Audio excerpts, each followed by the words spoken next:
it's Yoshia here, and today's episode is about mediumship, spirit communication. And I'll be answering the top 5 most frequently asked questions. So the first question I get asked often is, did you always know that you are a medium? No, I didn't. Actually, I became aware of my mediumistic ability a lot later in life. And so many mediums say that they were always curious about spiritual matters and that they were able to see spirits when they were little.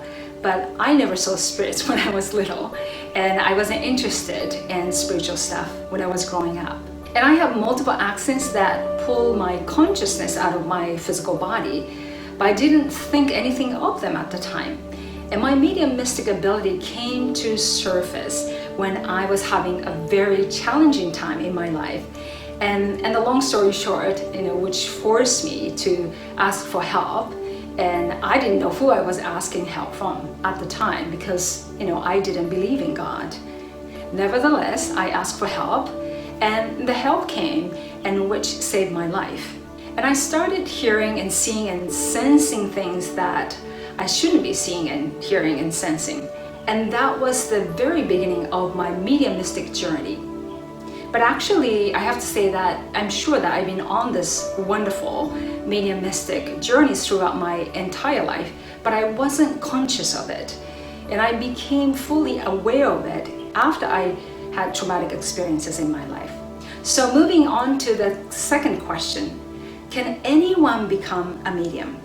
And I believe that we all have mediumistic potential, but that doesn't mean that anyone wants to become a professional medium, right?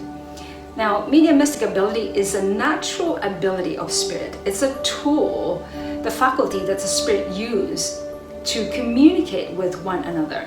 And since we are all spirit in the physical body, and some of our energy is focused in this physical body, to be more precise.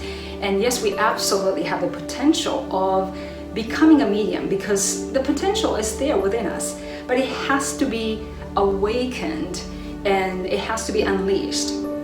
And the person has to have a strong desire to unfold the ability or the gift, By the way, some people say that mediumistic ability is not a gift, but I truly personally believe that it's a gift from God. Just like our ability to walk and talk and breathe, right? What if all of a sudden you lose your ability to walk? Then you realize that what you had was an absolute gift. And our life is filled with amazing spiritual gifts. So yes, mediumistic ability is a gift, but it's not an exclusive gift, but it's an inclusive one. We all have it.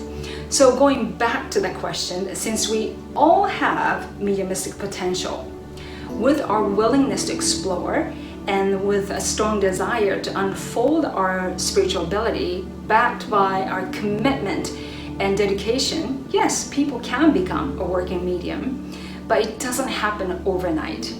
Yes, you can have wonderful spiritual phenomena here and there, right? And you can take a weekend workshop and experience your mediumistic ability in a powerful way, given that it's guided by experienced mediums. But to be consistent in terms of the quality of evidence you're able to receive from spirits and pass it on to your clients, it takes some time. So if one is willing to go through this long mediumistic unfoldment journey, yes, you can become a medium. And I believe that mediumship, like anything else, is a calling. And you've got to have this no matter what attitude toward it. And it's like your whole being gets obsessed with it. And again, it's not for everyone because not everyone has the strong desire to want to explore mediumship. So moving on to the question number 3, and how long does it take to become a working medium? It really depends. Like I mentioned before, that you can have powerful mediumistic experiences over a weekend course, but to be consistent in terms of the quality of evidence you get from spirit people and be confident enough to work professionally as an evidential medium, that can take some time. And this journey doesn't have any end date, like, going to college and getting a degree. You graduate from a college and you get a bachelor's degree, and that's it. But it's not like that at all when it comes to mediumship. And mediumship is the constant unfoldment, and you never stop learning, because ultimately mediumship is about understanding yourself and mastering your mind, your emotions, and mastering your weaknesses and mastering your strengths, which is a lifelong learning and a lifelong process. So you cannot really put an end date to it, right?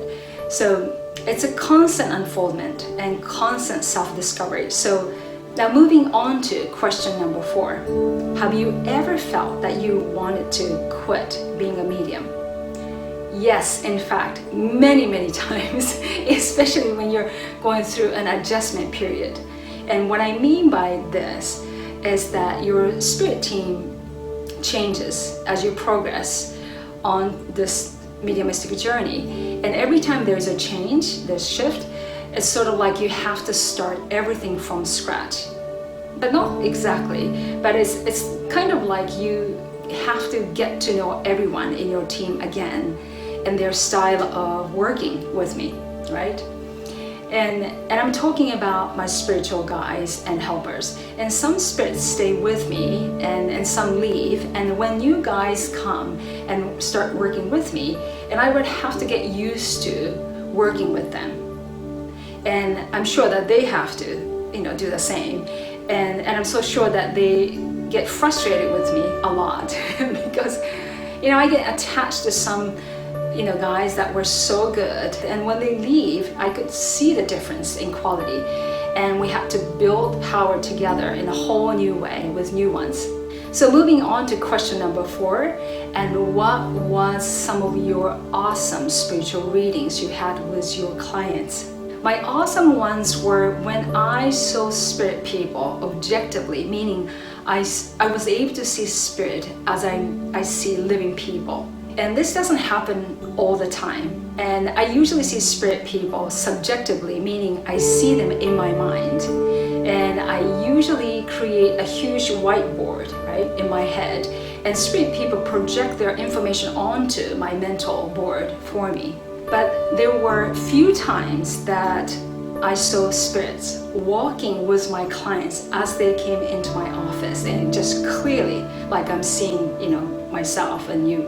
And on these occasions, the evidence was just beyond amazing. And you were having a flawless, powerful conversation with spirit people. And then you feel that, oh my goodness, the spirit world is so very close. And this usually happens when parents lose their children from a tragic accident. Okay, the last question that I get asked by my clients as well as my colleagues is, how do you feel about some of the TV mediums? I think they are absolutely awesome. They are spreading the awareness of life after death. No medium is perfect. So sometimes we have good day, and sometimes, we can have bad day, right? And some TV mediums can do really well on certain days, and sometimes they may not do so well. But that doesn't mean that they are awful mediums.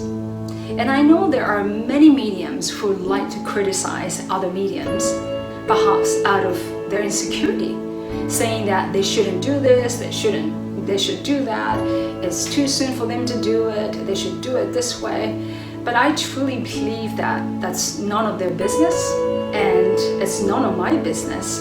And it's easy to criticize and speak ill of others, which anyone can do it, right? I mean, so easy.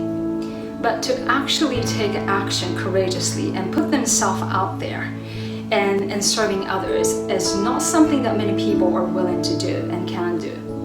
So I'm very grateful to those TV mediums for the fact that they are spreading the knowledge of eternalness of the human soul courageously. And some old-time mediums may have fixed ideas that the mediumship is supposed to be done in certain ways, but there are many ways to reach the top of the mountain, right? And there's no one right way, because we're all unique. We all have to find the right way that works for us. And I feel that we need to support one another instead of putting down on the other mediums. And at every level of our mediumistic unfoldment, we can help someone. And sometimes we see others doing something that we can perceive it to be wrong, but that's the journey that they have to be on, right? And I believe that we can stay more focused on what we are doing individually and thinking about how we can better our own life and ourselves and others in a positive way, rather than spreading negative energy and putting down on others. And mediumship is all about love. And that's the whole point of spirit communication. It's not about condemnation. It's not about who is better than the other. At every level of mediumistic unfoldment, we can always help someone in need. And it's about doing our best to help one another. And it's about stepping into the energy of love. And it's about moving beyond our ego and truly realizing that we're all connected and come from the same place, that the powerful loving source energy. Okay, hope you enjoyed this episode. If you haven't subscribed to this channel, please do subscribe. And I wish you a fantastic weekend.